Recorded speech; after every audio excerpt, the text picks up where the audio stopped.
IG, Godwin Eze, assured residents that adequate measures had been put in place to protect lives and property throughout the exercise. He urged Indian Anambra to remain law-abiding, cooperate with security personnel, and exercise a civic right without fear or intimidation. The command also reaffirmed his neutrality, professionalism, and commitment to maintaining peace during the polls. Moving on.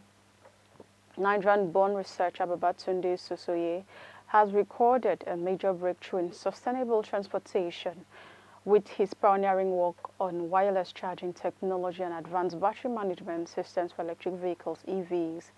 Soyoye, who hailed from Abeokuta in Ogun State, said his research was driven by a passion to make clean energy more practical for global mobility.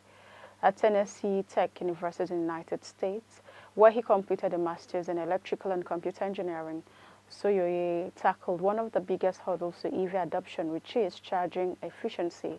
Her research introduced a CLLC resonant network, a circuit system that allows efficient wireless power transfer without physical connectors, and a novel layered DD coil which improves magnetic field coupling between transmitter and receiver coils.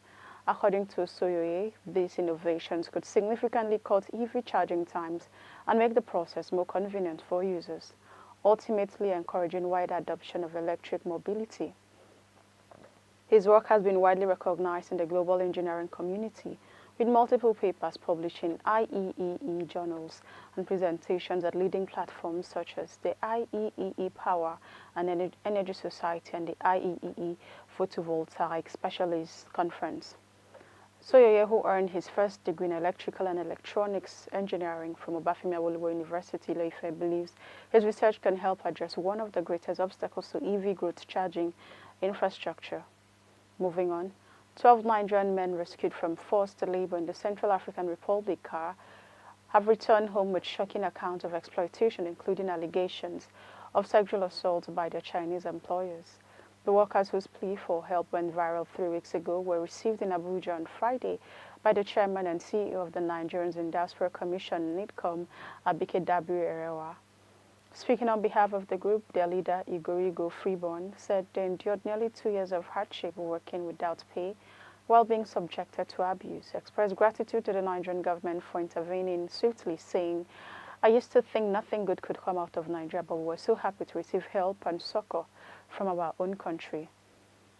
The Minister of Foreign Affairs, NIDCOM, NEMA, Immigration, and all those who helped them received appreciation. Following their viral appeal, the federal government, through the Ministry of Foreign Affairs and the Nigerian mission in Bangui, arranged their evacuation, medical care, and safe return home. In her remarks, Dabiri-Erewa condemned the abuses and as inhumane and unacceptable, assuring the returnees that the Nigerian government would pursue justice on their behalf. She urged them to become advocates against irregular migration and warned other Nigerians about the dangers of unsafe travel routes as part of reintegration efforts. NIDCOM provided financial support to the men with additional donations from Petstone and Grace presented on behalf of the Giles Foundation.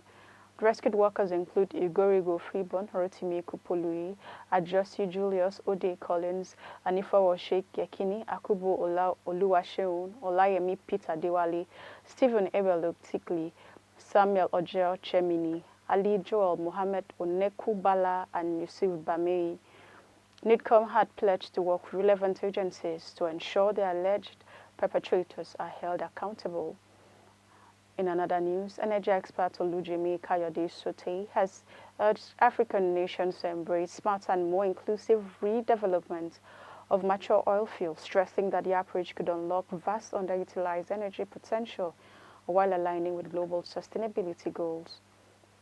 He noted that the global energy industry is shifting its focus toward maximizing existing assets rather than chasing new oil discoveries, citing McKinsey projection that 40 to 50% of upstream investment over the next decade will target existing fuels.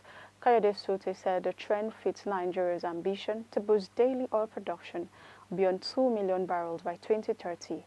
Kayode recalled a project where his team successfully revived 3 long-shot eel wells that had been idle due to poorly executed past inventions.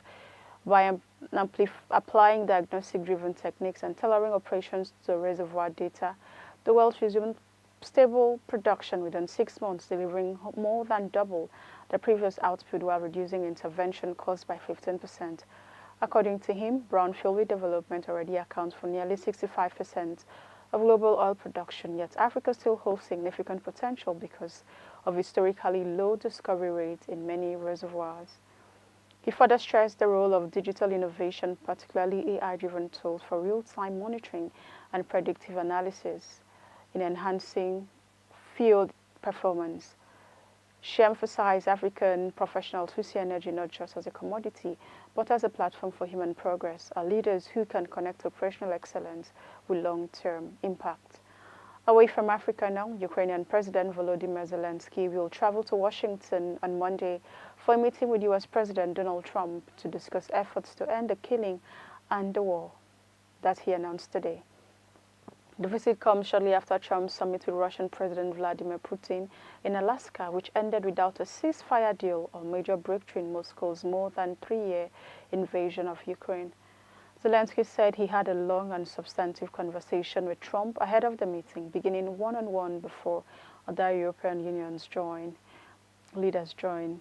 The Washington talks are expected to focus on building on Trump's discussion with Putin, which the U.S. president reportedly outlined to Zelensky during their call. Zelensky has repeatedly stressed the need for Europe's active involvement in any negotiations. Following the Alaska summit, he urged that Kyiv's allies must be part of every stage of talks. Still on the foreign scene, China's top diplomat Wang Yi will travel to India next week for high-level talks on the long-running border dispute, Beijing's foreign ministry announced earlier today. The visit, scheduled for August 18 through 20th, will see Wang participate in the 24th Special Representatives meeting on the China-India boundary issue at the invitation of New Delhi. The talks come as both countries weigh the symbolic step of resuming border trade, suspended since 2020 following a deadly clash between troops in the Himalayan region. While past trade volumes across the high-altitude frontier were limited, officials on both sides say restarting exchanges could help mend strained ties. Earlier this week, Indian media reported that Wang was expected in New Delhi on Monday. His trip follows Indian Foreign Minister Subramanyam Jaishankar's visit to Beijing in July. The two Asian powers, often rivals for influence across South Asia, have shown signs of recalibration amid global trade tensions and shifting geopolitical dynamics in recent weeks. Chinese and Indian officials have indicated that discussions on restoring cross-border trade, direct flights, and tourist visas are underway. If successful, these steps could mark a modest but significant thaw in relations 5 years after hostilities froze economic engagements along their shared frontier. We now go on a quick break. The news continues when we return.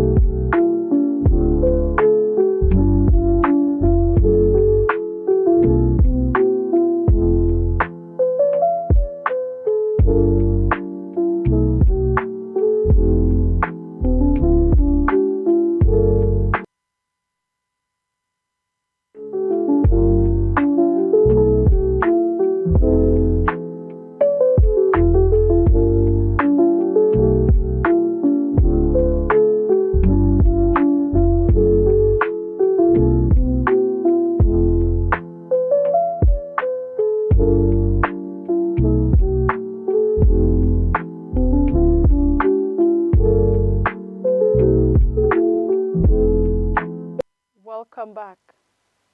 If you're just joining us, this is still Idea TV Midday News. Now the rest of the stories in business. The United Nations Development Programme UNDP and the Rural Electrification Project RER have signed a landmark agreement to fast-track Nigeria's clean energy transition, boost innovation, and equip a new generation of professionals for a future-ready energy sector. Announcing the collaboration yesterday, the RER said the partnership will be anchored on 5 key pillars, including energizing education and innovation, scaling skills development, supporting state-level policy reforms, unlocking innovative financing, and advancing research and public engagement. Speaking at the signing ceremony in Abuja, RER Managing Director, Chief Executive Officer Abba Aliyu described the partnership as a game changer for Nigeria's renewable energy ambitions. In his words, our goal is to position Nigeria as a renewable energy hub, reduce governance costs, and catalyze innovation, research, and development.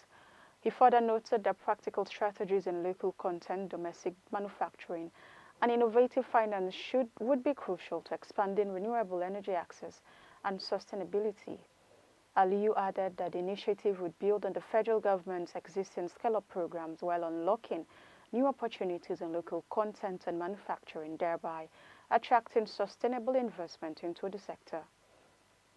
UNDP President Representative in Nigeria, LCG Atafwa, hailed the partnership as a bold step toward a sustainable and prosperous future. She stressed that it would not only improve access to clean energy, but also spur innovation, youth empowerment, and job creation. And finally in sports, Ronnie O'Sullivan rolled back the years with a dazzling display, producing two 147 maximum breaks in a 6-3 win over Chris Walklin to reach the final of the Saudi Arabia Masters. The seven-time world champion, now 49, became the oldest player ever to compile a competitive 147, registering the 16th maximum of his career in the opening frame, his first in 7 years. He then repeated the feat in the 7th frame, leaving the Jeddah crowd and his opponent in awe. Walklin, who described O'Sullivan as the greatest of all time, GOAT, applauded the achievement, saying that it was special. He will now face Neil Robertson in Saturday's final later today after the Australian beat Elliot Slessor 6-3 in the other semi-final. And that's all we have for you on Idea TV Midday News. But before we go, a quick recap of the headlines. We brought you news that police deploy massive security ahead of Anambra by-elections. Nigerian researcher breaks ground in wireless charging tech for electric vehicles. Rescued Nigerian workers accuse Chinese employers of sexual abuse in car. Expert calls for smarter redevelopment of Africa's oil fields. Away from Africa, Zelensky to hold Washington talks with Trump on ending Ukraine war. Chinese foreign minister to visit India for border talks, trade resumption in focus. And in business, UNDP and REA seal partnership to accelerate Nigeria's clean energy transition. Finally in sport, O'Sullivan makes history with 2 maximums in Saudi Masters semi-final. Do not forget to follow us across all our social media platforms at Idea Television. I am Chinatu Oji. Thank you for watching.